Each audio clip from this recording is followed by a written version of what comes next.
This is the World of Sports Network presentation. Yes, sir. Yes, sir. Yes, sir. Yes, sir. It's the G to the U to the R to the U. And today we'll be discussing the 2020 Indianapolis Colts draft pick. So the Colts obviously didn't have a first round pick. So in the second round, they had two second round picks. The first of the second round pick, they went with wide receiver Michael Pittman out of USC. Like this pick, this is a unconventional pick for the Colts. Usually they don't pick a big receivers. They usually like those speed, smaller frame type of receivers, more of the finesse type of receivers. So this is definitely unconventional for the Indianapolis Colts. So let me roll the tape on Michael Pittman and tell you what he's going to bring to the Colts offense for Frank Reich and company.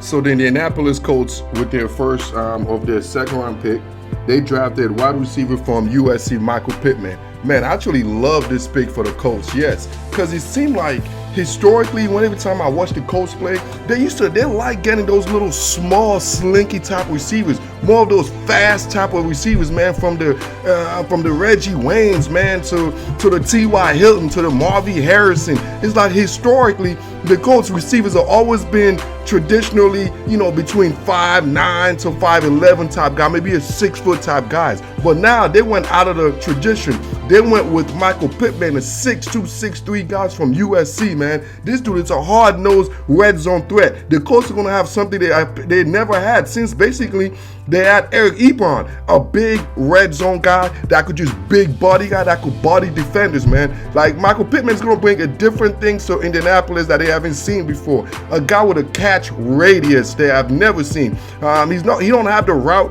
skill set, say the T.Y. Hilton or the other guys you guys are accustomed to Indianapolis. But right here, this is what he's going to do right here. This right here is what he's going to do that you guys are not used to seeing in Indianapolis right there. The ability to high point the ball, the ability to go to between 2-3 guys, the ability for the quarterback just to throw the ball up, like right here. This is rich. Just this right here, man. And just running people. Like, when's the last time you seen a Colts receiver done this?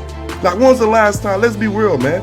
Colts receivers are not the most athletic. They're not the most tough when it comes to being receivers. They're more finesse guy. Michael Pittman is not a finesse guy. Michael Pittman is a power guy. Beautiful pick by Chris Ballard and company with the first of their second round pick with Michael Pittman. With the second of their second round pick, the Colts went with running back Jonathan Taylor out of Wisconsin.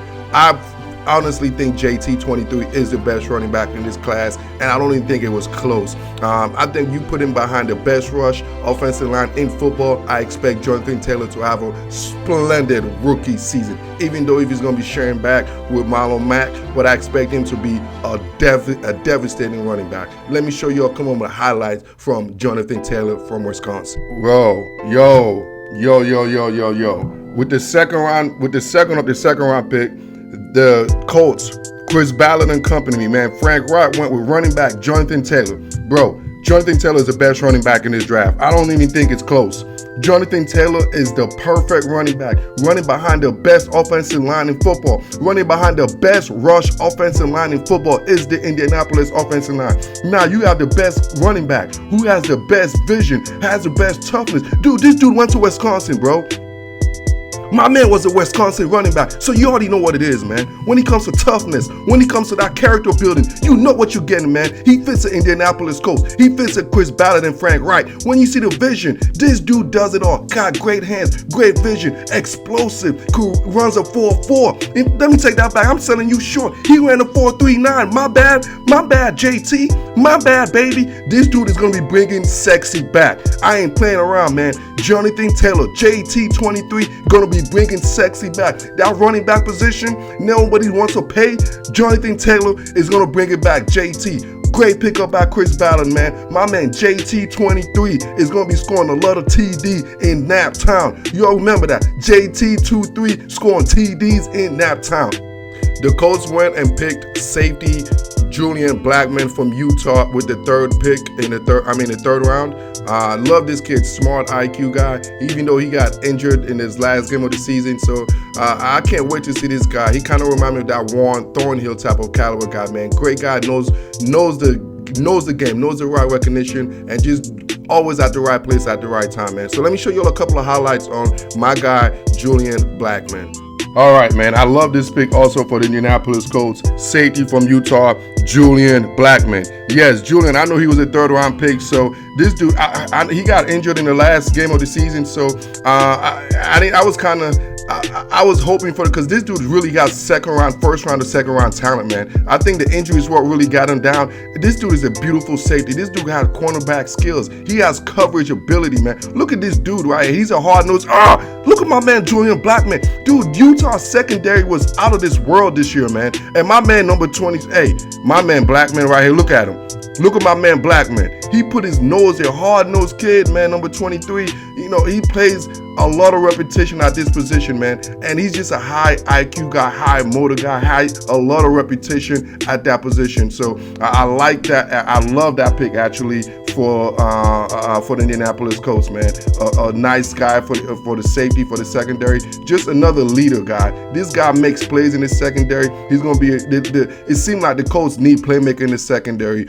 And he's going to be definitely one of those guys after his injury to look forward to in the future, man. I love Chris Ballard and company and what they did as far as drafting my man Julian Blackmon from Utah. And on the fourth round, the Colts selected quarterback Jacob Eason from University of Washington. So I definitely think, obviously, Phillip Rivers is a bandit. He's an older veteran, so you definitely need a quarterback of the future. And the Colts and Chris Ballard identified Jacob Eason as that guy. So let me show you all a couple of films of why Jacob Eason, I do believe, and I agree with Chris Ballard. I think he is the quarterback of the future for the Indianapolis Colts. Roll the film on Jacob Eason. All right, so Ballard and company, obviously they signed Phillip Rivers in the offseason, but we know that's just a bandit. So they drafted Jacob Eason out of Washington. A nice pick right here in the they pick up Jacob Eason in the fourth round. Great pickup right here, man. You need a future quarterback. You need a future franchise quarterback. And this guy he's a Phillip Rivers, man. He's a younger Phillip Rivers, exactly. So he could learn from a great veteran like Phillip Rivers, man. And in about a year or two, this dude got he got the arm, man. He could make every single throw in the book. There's not one throw in the book that this kid can't make. Now, as far as his consistency and getting everything put in together, dude, look at this throw right here, man. Come on, bro. Look at this highlight, man. Look at that beautiful throw, man. Bro, man, this is perfect, man. He shows you potential, man. So you put him in there with Frank Wright. You put him in there for like a year or two. Man, this guy, the Colts definitely got something going with Jacob Eason. I just love that. I think he fits them. I think he's learning from Phillip Rivers, learning from Frank Wright, who's a great quarterback whisperer. I see everything turning up for this guy, especially with the great offensive line they have. They have the weapons and they have the resources to make him be very successful. That's the most important thing, man. They have the culture over there to make Jacob Eason successful, and I like that pick for the Indianapolis Colts. In summary, man, the Colts, obviously with Chris Ballard and Frank Wright, Chris Ballard's a high-level GM. When it comes to the draft and when it comes to picking, identifying talent, he's one of the best at the game. So I'm not shocked the Colts have an outstanding draft class, man. I'm not shocked at all, man. They identified their weakness and drafted value pick and got the best guys to fit exactly those weaknesses. So I expect the Colts to continue their ascending, especially with Phillip Rivers now coming in at the quarterback position. So, hey, Indianapolis, nap time, man. I'm looking forward for the Colts to win the AFC South. You all know the drill. Like this, love this, share this, and I am out.